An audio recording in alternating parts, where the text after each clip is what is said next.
Comme chaque dimanche, l'Afrique en marche avec une première, une découverte qui pourrait changer non seulement la face du Mali, mais révolutionner le monde de l'énergie. Au centre de cette découverte et surtout de son exploitation, un homme d'affaires malien, Aliou Boubacar Diallo. Merci d'être avec nous. Vous êtes le président de l'entreprise Petroma. Alors votre entreprise a non seulement découvert un gisement d'hydrogène naturel à Bourakébougou. Comment s'est faite cette découverte ? Bon, déjà, cette découverte, depuis un moment déjà, on parle des gaz dans cette région. Bien avant l'arrivée de ma compagnie là-bas, il y avait des émanations de gaz. Et les villageois avaient appelé cet endroit le coin du diable, et qu'ils ont fini par transformer en bois sacré pour la circoncision des petits garçons. Donc il y avait déjà des émanations de gaz là-bas. Et en 86-87, il y a eu une tentative de forage d'eau pour le village qui est accidentellement tombée sur du gaz.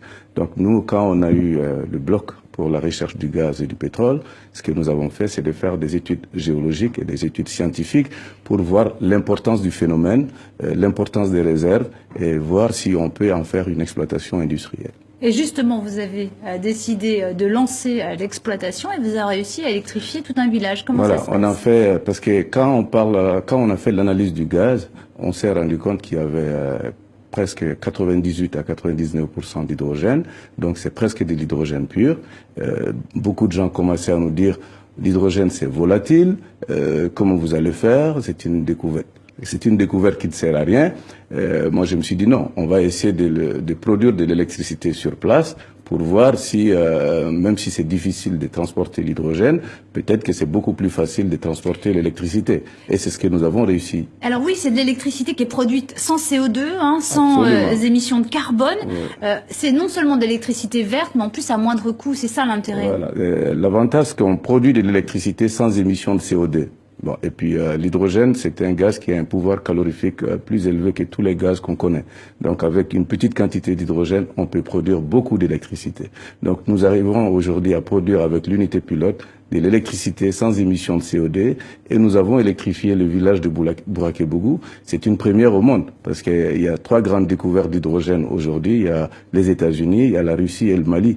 Mais de toutes ces découvertes, c'est seulement au Mali qu'on a réussi l'exploitation. Et c'est une opportunité économique incroyable pour le Mali. Ouais, et surtout quand on voit les pays du Sahel qui souffrent beaucoup de problèmes de stabilité, de sécurité, de problèmes d'électricité aussi, de pauvreté et de sous-développement. Et dans les rapports chocs de Kofi Annan, on apprend qu'il y a 621 millions d'Africains qui n'ont pas accès à l'électricité.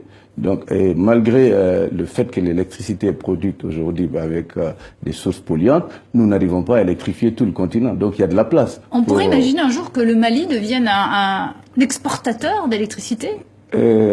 Pourquoi pas? Parce qu'avec le potentiel, ça, je pense que c'est possible. Nous sommes sur le chemin. Nous avons déjà fait une unité pilote qui marche, qui a montré que c'est possible d'utiliser l'hydrogène naturel pour produire de l'électricité sans émission de CO2, mais au-delà, on peut essayer de les produire à l'échelle nationale. Pourquoi pas, comme les pays sont interconnectés, exporter cette électricité. Mais Aliou Boubacar Diallo, quand on fait une découverte pareille, on imagine qu'il doit y avoir des réticences, notamment du côté des secteurs pétroliers, du secteur nucléaire.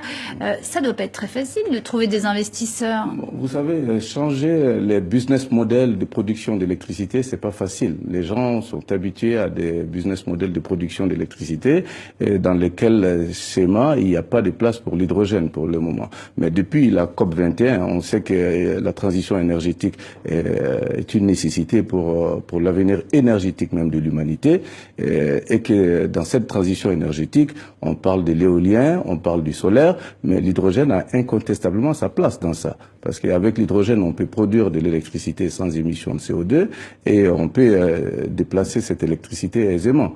Bon, donc c'est ce que nous essayons de faire et c'est une opportunité de concrétiser les bonnes volontés affichées de la COP21 par un petit projet au Mali. On pourrait découvrir d'autres gisements d'hydrogène naturel en Afrique? Il y a un grand professeur, Alain Perissofer, qui est un spécialiste d'hydrogène, qui a fait beaucoup de découvertes d'hydrogène un peu partout dans le monde, en Russie, et il doit venir visiter bientôt notre gisement au Mali, et il pense qu'on pourrait faire d'autres découvertes. Donc je pense qu'il faudrait aller plus vers l'investissement dans la recherche, dans la découverte, et puis et dans la transformation de cette nouvelle source d'énergie sans émission de CO2. Eh bien, merci beaucoup Aliou Boubacar Diallo d'être venu sur le plateau de TV5 Monde pour nous parler donc de cette formidable première, cette formidable découverte pour le monde de l'énergie et pour le Mali, bien sûr.